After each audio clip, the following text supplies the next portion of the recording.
फिर पुरानी रूटीन हो गई है। तेवर खराब है, रात रात बाहर रहता है, फोन ऑफ कर देता है। मैंने कहा मटर गश्ती करना है। ओफो, छोड़ो इन्हें, ये तो हमेशा से ऐसे ही है। अब किस बात का रोना है? और वैसे भी इन्होंने अब कौन सा बदल जाना है? क्यों अपना दिल जला रही हो? अच्छा सुनो, मैं तुम्हें कुछ बताने आई थी। क्या? काम हो गया है, बस अब 2 दिन और फिर देखते हैं तुम्हारे पीर साहब का कमाल। तुम भी मान जाओगी। मैं तो सोच रही हूँ पीर साहब से आमिर के लिए भी तावीज लूं, तीर की तरह सीधा कर देंगे इसे। हाँ। इसके बाद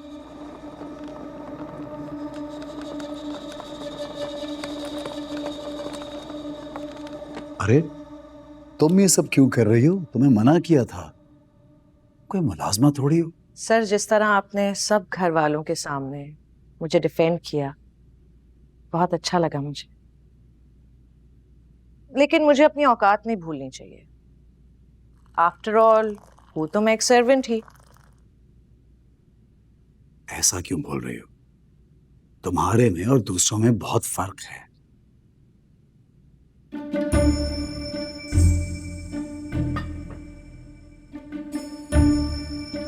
सर, चाय पिए, ठंडी हो जाएगी। ये डोंट वरी, मैं अपने लिए चाय बनाने जा रही थी, स्टडी की लाइट ऑन देखी, सोचा आप जाग रहे हैं तो एक कप आपके लिए भी बना दी। बहुत शुक्रिया। शबाब मैम तो बहुत गहरी नींद सो गई हैं। बैठो ना, चाय तो बहुत अच्छी है। थैंक्स। एक बात तो बताओ, ये थैंक्स के अलावा भी कुछ आता है क्या ना तुम्हें? जैसा कि अपने बारे में कुछ बताओ ना। पहले क्या करती थी, तुम्हारी हॉबीज क्या हैं? मैं तुम्हारे बारे में जानना चाहता हूँ। क्या करेंगे जानकर? मुझे लगता है तुम्हारे अंदर बहुत कुछ है, लेकिन तुम खुद को कंपोज कर लेती हो, एक बंद किताब की तरह। कुछ चीजों पर पर्दा पड़ा रहे तो ही अच्छा होता है। अगर सब कुछ पता चल जाए तो इंसान अपनी इंफरादियत खो देता है, और मैं ये नहीं चाहती। मैं हुनैन बाबा को देखा हूँ, जाग ना गए हो। सुनो मिशा, चाय वाकई बहुत अच्छी है। अगर कभी कभार मिल जाए तो कोई मुसायका नहीं होगा। Sure sir.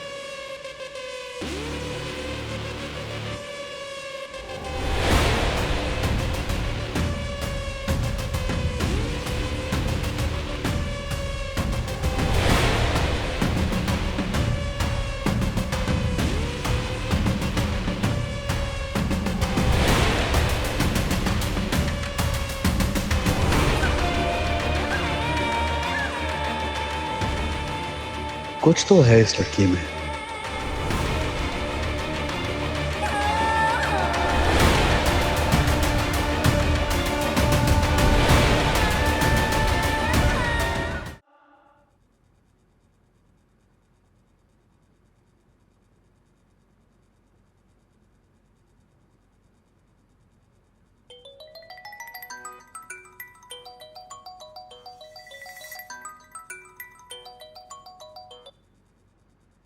हेलो, कौन? अम्मा, मैं निहाल। निहाल? निहाल मेरी बच्ची, कहाँ हो तुम? मैं कितनी दफा हवेली गई हूँ, लेकिन उन लोगों ने तुमसे मुझे मिलने नहीं दिया। तुम कैसी हो? बच्चा कैसा है? उन लोगों ने तुम्हें कबूल तो कर लिया है ना बेटा? अम्मा, मैं बिल्कुल ठीक हूँ। ज्यादा देर आपसे बात नहीं कर सकती, बस यूं समझ लें कि आजमाइश अभी बाकी है। खुदा के वास्ते अब्बा से मेरा जिक्र भी मत करना। नहीं करूंगी, उन्हें मत बताना कि मैंने आपसे बात की है। मैं बिल्कुल ठीक हूँ। नेहाल, हम लोग भी उस शहर से दूसरे शहर आ गए। साईं के गुंडों ने हमारा सामान उठा के बाहर फेंक दिया था, लेकिन तू फिक्र मत कर, मैं तुझसे मिलने आऊंगी। मैं किसी से नहीं डरती। नहीं अम्मा, मैंने आपको इसीलिए फोन किया है। जब तक मैं ना कहूँ यहाँ हरगिज मत आना, वरना मेरे लिए मुश्किल हो जाएगी। और प्लीज खुदा के वास्ते अब्बा से मेरा जिक्र भी मत करना, ठीक है? ऐसी आजमाइश में पड़ गई है तो मेरी बच्ची। अच्छा, मैं फोन रख रही हूँ, अपना ख्याल रखिएगा। सुन तो,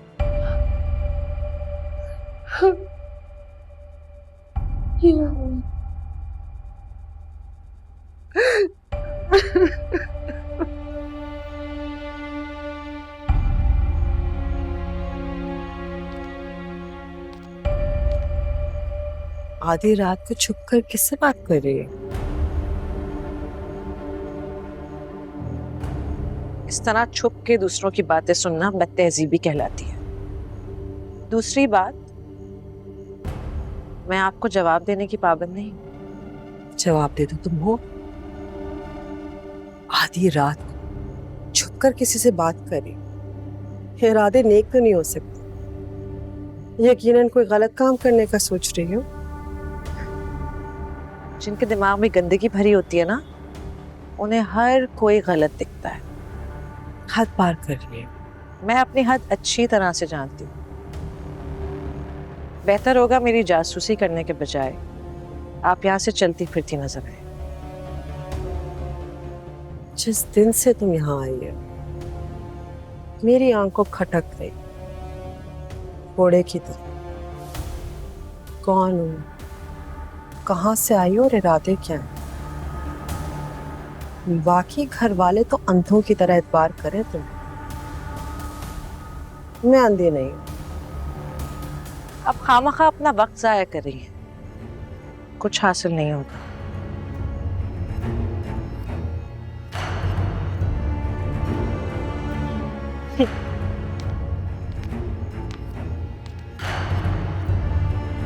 ज़किया बिल्कुल ठीक कहती है तुम्हारे बारे में।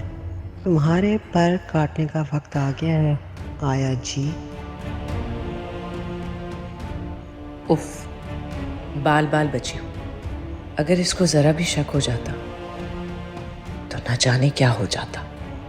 शक हो भी गया हो तो कोई फर्क नहीं पड़ता।